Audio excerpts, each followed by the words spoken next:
네, 안녕하세요. 여러분들의 구독과 좋아요로 이 채널이 유지되고 있습니다. 네, 영상 속도는 1.5배를 추천드리는 바이고요. 네, 이번에도 어떤 소식이 나와져 있는지 같이 한번 보도록 하겠습니다. 이번 내용의 포인트를 좀 정해놓고 이번 영상 만들었거든요. 아무래도 QT에 관련된 그리고 금리에 관련된 이 위주로만 영상이 만들어져 있기 때문에 뒷부분의 코인에 관련된 이슈는 오히려 시간 관계상 좀 거의 준비를 하지 않았습니다. 왜냐면 또 내용이 너무 많이 길어진다고 하면 그것도 또 보기가 힘들다라고 하셔서 이 내용에서 한번 자르고 그리고 그 뒤에 또 코인 관련된 이슈는 따로 해가지고 올려드리도록 하겠습니다. 왜냐? 왜 그렇게 했냐? 또 이렇게 또 물어보실 수도 있잖아요. 이 내용이 뭐 제 주관적으로는 코인을 또 투자를 할 때 가장 중요하다라고 생각을 했기 때문에 그렇게 한번 준비를 해 보았어요. 일단 시황 스케줄을 먼저 보도록 하게 되면요. 드디어 6월달까지 왔죠. 여전히 시장은 별로 좋지 않은 환경을 보여주고 있습니다. 이번 주에는 가장 중요한 맥락은 아무래도 지방선거가 있다라는 거, 그리고 연준의 양적 긴축이 시작이 되고 국채 월 300억 달러, MBS 월 175억 달러를 매각을 한다. 그리고 연준의 베이지북이 공개가 되고 중국의 상하이 봉쇄가 전면 해제가 되는 부분이 될 것 같고요. 2일 오펙 플러스 정례회의가 있는데요. 지난 회의에서 오펙 플러스는 서방의 증산을 촉구해도 6월에 43만 배럴씩밖에 증사 유지를 결정한 바가 있기 때문에 이번에는 과연 어떠한 흐름을 보여줄지도 우리는 좀 바라볼 필요성이 있겠거니와 미국의 임상종합학회는 보게 되면 ASCO는 세계 3대 암 학회 중에 하나로 후기 임상 결과를 공개하는 학회라고 합니다. 그래서 국내 기업으로는 유한양행, 엔지캠, 네오이뮨텍, NK맥스, 메드팩토에 따른 기업 발표가 예정이 있기 때문에 아무래도 주식 투자하시는 분들은 참고하셨으면 좋겠고요. 그리고 4일 유럽 마치 학회가 있다라고 합니다. 그리고 6월 1일 기준으로 경유, 유가 연동 보조금 지급이 확대가 된다고 해서 지급 기준 가격은 리터당 100원 이하와 지급 시한은 7월 말에서 9월 말까지 연장이 된다라는 내용이 있기도 있습니다. 그리고 6월 1일 기준으로 또 추가된 소식은 국제선 유류 할증률 19단계를 적용하고 전월이 17단계였다. 국제선 항공운항에 따른 증편이 주 230회였는데 4월달에 420회, 5월달에 532회, 6월달에 762회라고 되어져 있는데요. 갈수록 늘어난다라고 볼 수가 있겠고 외국인 관광객 비자 발급 재개를 점차적으로 완화할 것이다 라고 되어져 있기 때문에 이런 점도 보시길 바라겠습니다. 그리고 일본 쪽에서도 이제 한국에 어떻게 보면 여러 가지 코로나 검사증 같은 것도 필요 없이 일단 그렇게 빠르게 좀 가져가려고 하는 모습을 보여주고 있어요. 그렇기 때문에 이제 나머지 국가들 간에 이제 눈치 싸움이 좀 들어갔다라고 볼 수가 있겠죠. 그냥 빨리 문을 개방한 쪽이 그만큼 많은 외국인을 또 많이 가져감으로써 간접적인 효과를 더 많이 가져갈 수 있기 때문입니다.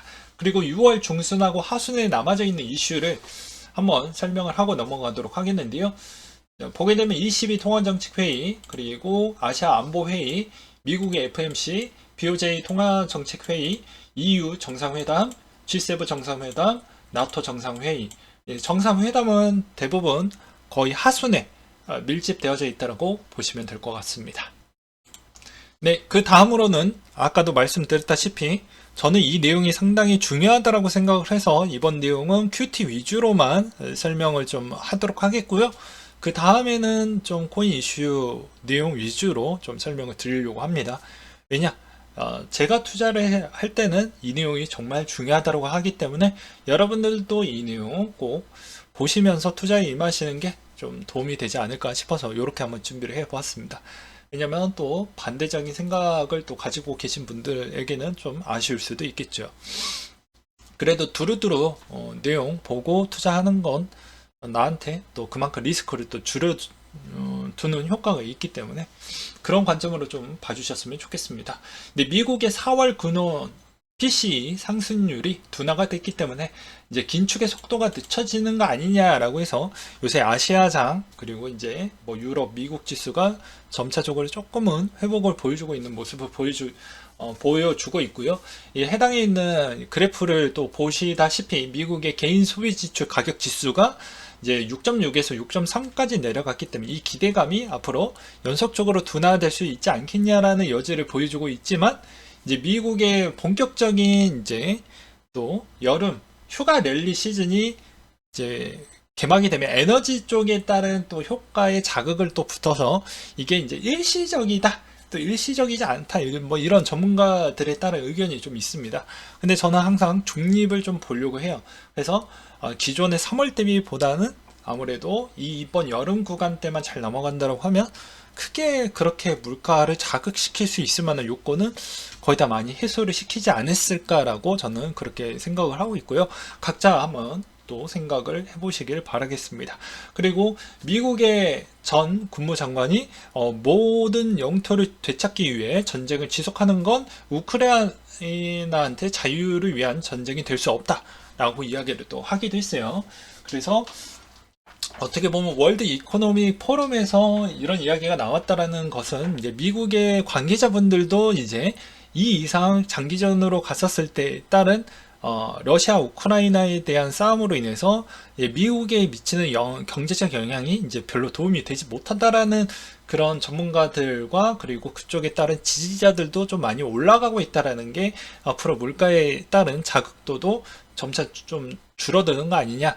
그리고 우크라이나 수장이 이제 요구하는 그런 돈들이 있습니다. 그런 돈들 자체가 생각보다 월 한 몇 조 원씩 들어간다라고 이제 좀 지원을 해달라고 했지만 미국에서는 이제 일단은 그 부분에 있었을 때도 상당히 소극적으로 보여주고 있다라는 게 어떻게 보면 이제 하반기에 갈수록 타협점과 협상한 내용이 주류가 될 수 있는 시점이 곧 임박하지 않았냐. 라는 그런 의견들이 나오고 있기 때문에 저는 이쪽에 조금 더 기대감을 갖고 있고요.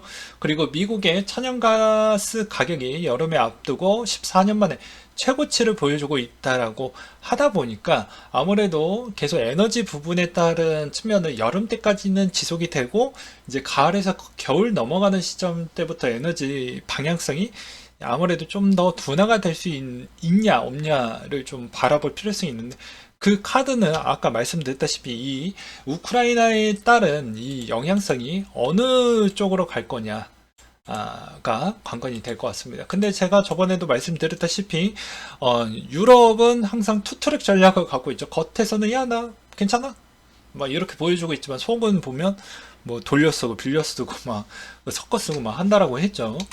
예. 그렇기 때문에 아무래도 하반기 부분에 따른 기대감은 좀 더 저는 어떻게 보면 이번 계기에 있어서 2분기가 가장 투자하기 적극적인 포인트가 되지 않겠냐라고 조심스럽게 보고 있습니다. 2에서 3분기 넘어가는 시점이 될 수도 있겠고요. 아니면 2분기 중에 나올 수도 있겠고요. 그렇기 때문에 이런 점도 잘 보시길 바라겠습니다. 그리고 상하이 아까 말씀드렸다시피 6월 1일 기업 업무 재개를 위한 부당한 제한 폐지가 나오면서 약간 어떻게 보면 숨통을 좀 틔웠다라고 볼 수가 있지만 어차피 후행으로 나오는 미국의 GDP, 중국의 GDP의 결과가 어차피 여름 시즌에 나오니까 뭐 거의 정답이 공개가 되어져 있죠. 그래서 아무래도 그게 뭐 누구는 선방향이라고 볼 수도 있겠지만 누구는 뭐 그렇지 않고 지금도 계속 진행이 되어가고 있구나 라고 또 표현을 할 수가 있는데 저는 후자를 좀 선택을 하는 부분입니다. 왜냐면 이제 막 개방이 되고 안착화가 됐기 때문에 그게 또 어느 정도 다시 불씨가 올라올 만큼 또 화력이 나오려고 한다고 하면 좀 시간이 필요할 거잖아요. 그래서 넉넉 잡고 2분기 정도 때까지는 별로 좋지 못할 것 같다 라고 저는 보고 있습니다. 그리고 또 보게 되면 빌 게이츠가 이번에 테슬라로 공매도를 때렸는데 2조 원에 따른 손실이 났다라고 볼 수가 있게 되겠고요. 부자들도 어떻게 보면은 되게 여러 가지 이야기를 좀 많이 하다 보니까 그 중에 몇 가지가 좀 맞아 떨어져서 되게 이제 미화해서 나왔지만 투자에 따른 결과치를 이제 여러분들은 보실 때는 어떻게 보시는 걸 좀 추천을 드리냐면 장기적으로 침체 시즌이 끝나고 본격적으로 올라갔던 그 구간대, 그러니까 어떻게 보면 2년에서 3년 주기 정도를 보는 게 가장 좋습니다. 근데 일반 사람들은 뭐 전업 투자자로 뭐 전향하시려고 하시는 분들이 대부분 놓치는 패턴이 무엇이냐면 1년 단위로 끊어서도 보는 것도 좋긴 하지만 1년 단위 동안 내가 이때까지 지수가 좋았을 때 수익을 많이 냈는지, 아니면 지수가 갔었을 때도 수익을 계속 냈었는지에 따라서도 달라지게 됩니다. 가장 이상적인 부분은 지수가 내려갔었을 때, 또는 코인이 내려가는 인덱스가 계속 유지가 했었을 때에도 불구하고도 내가 계속 수익을 냈다라고 하면 당연히 지수가 상승기 때는 화력이 2배가 된다라고 볼 수는 없겠지만 그만큼 더 쉬운 패턴으로 볼 수가 있기 때문에 분명히 실적적으로는 안 좋을 때 실적을 더 많이 낼 수 있을 만한 트레이닝 기법이 나와 주어야지만 이게 전업이 좋은 것이지, 6개월 해서 내가 실적이 좋아서 이게 내 마음에 뽕이 많이 차져 있으면 하나의 트랩에 잘못 거쳐서 발목이 날아가거나 내 마음에 어느 정도 심장에 구멍이 나거나 그럴 수가 있습니다. 되게 냉철하게 이야기하는 거죠. 네, 그럴 수 있어요. 왜냐? 여러분들 가족 소중하고 저는 여러분들을 지키고자 해서 이런 이야기를 좀 스트레스 이야기를 할 수밖에 없는 실정입니다. 그럼에도 불구하고도 거기에서도 살아남는 자들이 이제 성공을 할 수밖에 없는 부분이라고 볼 수가 있겠죠. 마라톤을 뛰는데도 누군가는 1등이 되고 누군가는 꼴등이 되듯이 이 시장도 일단 너무 짧은 기간 안에 수익률만 보고 나는 트레이더에 너무 적합하다라고 이렇게 표현하시는 분은 없길 바라겠습니다. 아무튼 이런 이야기를 좀 드리고 싶었고요. 그리고 대차 대조표 드디어 이제 QT 내용이 나오게 되는데, 보게 되면 이제 6월부터 8월달까지는 일단 맛보기만 보고 이제 9월달부터 본격적으로 줄인다라고 합니다. 그 금액이 월간 950억 달러씩 축소가 이제 진행이 되기 때문에 그만큼 시중의 유동성이 많이 줄어든다라고 볼 수가 있는 계기가 될 것 같고요. 그것에 따라서 또 시장의 또 분위기를 보게 되면 그것뿐이겠습니까? 예, 금리에 따른 영향성이 분명히 미치게 됩니다. 그래서 이미 금리를 많이 올렸던 측면이 요런 동네가 있고요. 그렇지 않고 이미 진행하고 있는 쪽과 이제 막 진행하려고 하는 쪽, 이렇게 세 분류로 나뉘어지게 될 것 같습니다. 그렇기 때문에 여기에서도 이번 주가의 금리 인상이 두드러졌다면 하반기에 선진국 인상폭이 점진적으로 확대될 것으로 보여진다 라고 표현이 되어져 있죠. 그래서 이제 아무래도 이제 QT도 진행이 되고 금리를 올리게 되는 시점에서 전체적인 경제 성장률 추이가 어느 정도가 나올 것인지도 여러분들은 대충 뭐 나는 코인 마이가 있다는 거 필요 없지, 전체적인 어차피 코인도 이 경제 안에 들어가져 있는 분류 안에 들어가져 소속이 되어져 있기 때문에 이 내용은 무조건 보실 필요성이 있어서 꼭 기억을 해 두셨으면 좋겠고요. 대다수 작년과 올해 대비를 대충 추이를 좀 보게 되면 거의 비슷한 수준 또는 좀 더 좋지 못할 것이다 라는 내용들이 좀 많이 있었고요. 그리고 이제 연준이 평가하는 것 중에 하나는 이제 스프레드 축소 구간대인데, 이게 이제 축소가 되려면 아직도 여유율이 있기 때문에 올해에 대한 방점은 그만큼 리스크가 가장 많이 있고 가장 많이 위축기가 나오는 구간대가 어느 시점일 것이냐만 체크를 해서 내가 올라가는 거에 대한 기대감보다는 어떻게 보면 이런 충격을 주었을 때마다 그만큼 내가 잘 주워 담아서 평균치에 대한 수익률을 내는 게 더 낫다. 그러니까 뭔 말이냐, 수익에 따른 기대감은 내려놓고 평균가를 상당히 낮추고 내가 오랫동안 지속을 또 가져가고 이런 사이클이 다시 한번 반복이 됐었을 때 극대한 수익률 추이를 가져가는 전략으로 좀 가져가 보자 라고 말씀을 드리고 싶습니다. 그래서 여기에서도 보게 되면 경기 침체율이라고 해서 연준이 많이 보는 표인데요, 보았을 때 지금 여기에 머물고 있기 때문에 여기서 또 올라가야지만 그런 형태를 보일 수가 있기 때문에 현 시점에서는 침체 구간으로 보기에는 좀 어려운 부분이 있다. 그렇기 때문에 이슈에 좀 취약한 부분을 오히려 우리는 정확하게 그 공략을 해서 그만큼 그 취약 부분에 좀 등락폭이 좀 커지는 시점에 또 들어가는 전략으로 그렇게 하게 되면 좋은 성과가 나올 수도 있겠다 라고 표현을 좀 해드리고 싶거니와, 그리고 연내 기준금리 레벨은 어디까지 올라갈 수 있을 거냐라는 여지가 있는데, 이것도 어떻게 보면 사람마다 또 전문가마다 의견은 다릅니다. 근데 대부분 평균치는 2.5에서 2.75를 미국 금리를 바라보고 있는 실정이기 때문에 이 금리를 올릴 수밖에 없는 이 정도가 왜 그럴 수밖에 없냐라고 이제 물어보시는 분들이 분명히 계실 것 같습니다. 간단하게 설명을 드린다라고 하면 뭐 이렇게 될 것 같습니다. 아무래도 이제 여름 시즌 때까지는 금리를 0.5까지는 올릴 수 있을 것 같아요. 계속. 그리고 나서 이제 9월 달에는 당연히 QT에 있는 규모를 이제 본격적으로 크게 가져가려고 하기 때문에 아무래도 금리를 같이 하면 이거 독 플러스 독이기 때문에 이제 슈퍼독이 과연 전체 시장을 이겨낼 수 있을 것이냐라고 또 독박을 쓸 수가 있기 때문에 그렇게는 하지 않고 이제 쉼표를 찍을 것으로 보여지고요. 그러면 이제 9월달 쉬어가고 그 다음에 쉬어갈 수 있는 공간은 11월달이 또 될 것으로 보여집니다. 아무래도 중간선거 때문이라도 금리 부분을 좀 만지작거리기에는 좀 눈치가 보일 수가 있기 때문에 미국이 올릴 수 있을 만한 부분은 이 2포인트 빼놓고는 거의 다 올릴 부분으로 본다라고 해도 뭐 많게는 2.75밖에 못할 것이다라는 전문가들에 따른 의견에 저도 매우 동의하고 공감하기도 했습니다. 그래서 하반기 시나리오는 어떻게 보는 게 맞을 것 같냐라고 해서 이베스트 증거에서 나왔던 내용이 있었는데요. 보게 되면 보기 1번, 2번, 3번 이렇게 있습니다. 그렇죠. 그러게 되면 일단 3번은 일단 답이 아니니까 패스고 1번, 2번 50대 50에 있는 전략인데 가장 제가 좋아하는 형태라고 하면 아무래도 이제 1번이 좀 더 가능성이 높게 보고 있기 때문에 여러분들도 이런 내용을 눈으로 한번 읽어보시면서 아 나는 보기 1번에 가깝다 2번에 가깝다 이런 것을 또 보시면서 보기 바라겠습니다. 야 이때까지 네가 얘기했던 건 뭐 주식하고 국채 채권 이런 내용으로만 했지 코인 이야기는 없잖아. 이렇게 또 1차원적으로 보면 안 된다라고 저는 분명히 해당에 있는 과거 근거 자료도 다 보여드리기도 했었고 그거 기반으로도 커플링 부분이 있었을 때도 하락의 커플링은 맞지만 상승의 커플링은 맞지 않는다라고도 말씀을 많이 드리기도 했었습니다. 그렇기 때문에 자료는 두루두루 편식하지 않고 보는 걸 여러분들한테 추천을 좀 드리는 부분이 될 것 같고요. 그리고 이것도 그 작년에도 많이 보여드렸던 표 중에 하나일 것입니다. 테이퍼링 구간 때 압축적일 것이다 라고 보게 되면 지난해에 보게 되면 14년도 때부터 19년도 시즌 때를 많이 들고 나옵니다. 애널리스트 분들이.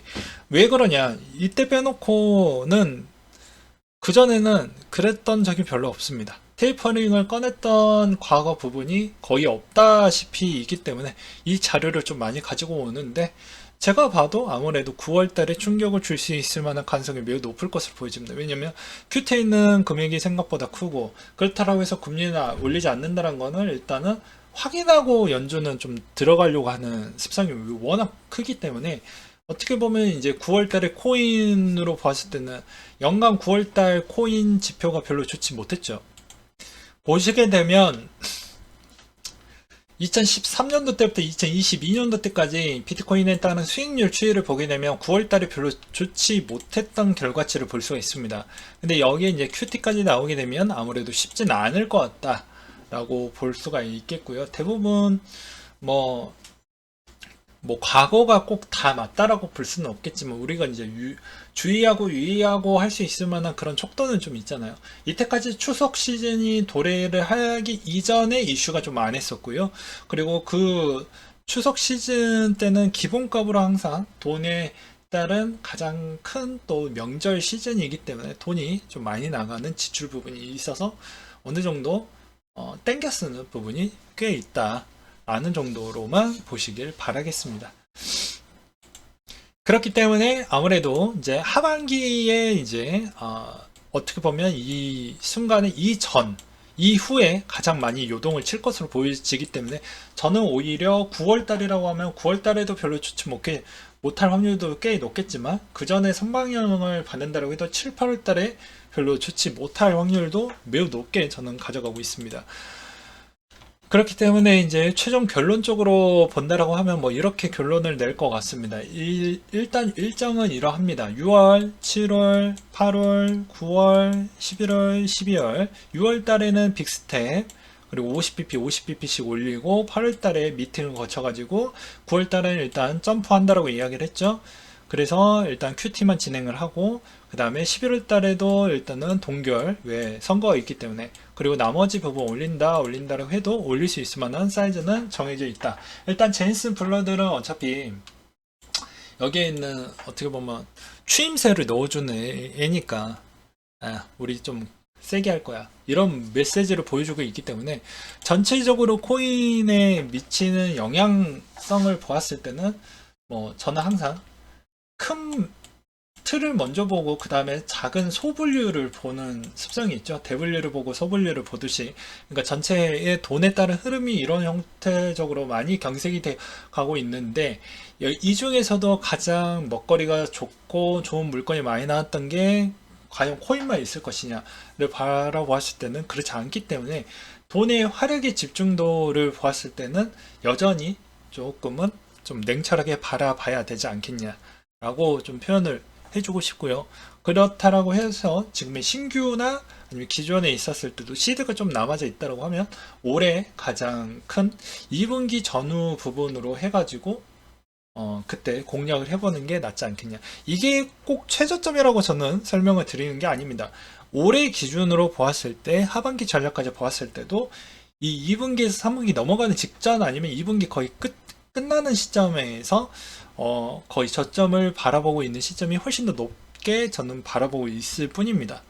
그렇기 때문에 이 시점에서 샀을 때는 어떻게 보면 올해 시즌에서 가장 저렴한 구간이 나올 수 있다 라고도 볼 수가 있는 대목이 될 것 같고 그리고 또 코인에서도 가장 많이 확률로 봤을 때도 뭐 연말이나 항상 뭐 8, 9월 달 이때가 좀 많이 심했기 때문에 이런 점을 또 고려를 해서 본다고 하면 여러분들이 좀 투자하실 때 좀 더 유연하고 선택하기에는 좀 편할 것 같습니다. 그럼 내년에 또 신저점을 갱신할 거는 내년 이야기인 거고 올해 부분은 올해 이런 쪽으로 봐야 될 것 같고 그리고 구독자님이 아니신 분들이 또 간혹 많이 물어보시는 대목 중에 하나가 어디가 최저점일까? 그런 질문은 어떻게 보면은 정답을 네가 맞추지 마세요라고 이야기할 수밖에 없습니다.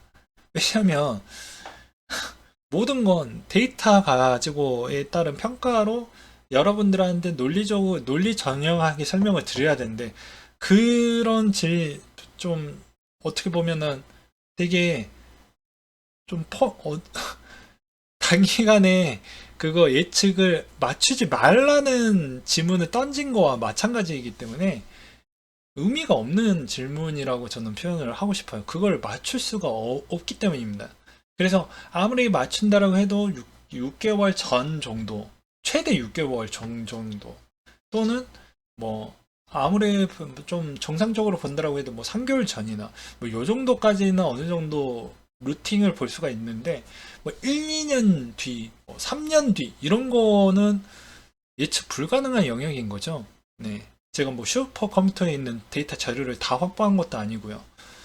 그러면 그런 거에 희망 회로를 많이 돌리고 싶지도 않거니와 저는 항상 제 돈을 지키는 그런 스타일도 있고 여러분들 오랫동안 이제 보셨기 때문에 그런 스타일대로 저는 설명을 드리는 부분이고 스타일이 맞지 않으신 분들은 뭐 어쩔 수 없는 저랑 또 어쩔 수 없는 부분이라고 저는 생각을 하고 있습니다.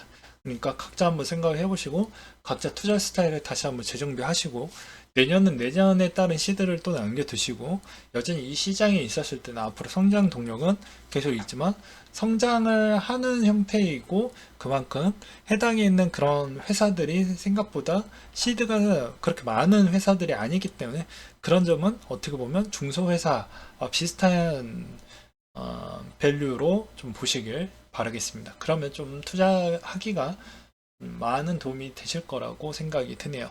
네, 이상으로 마치도록 하겠습니다.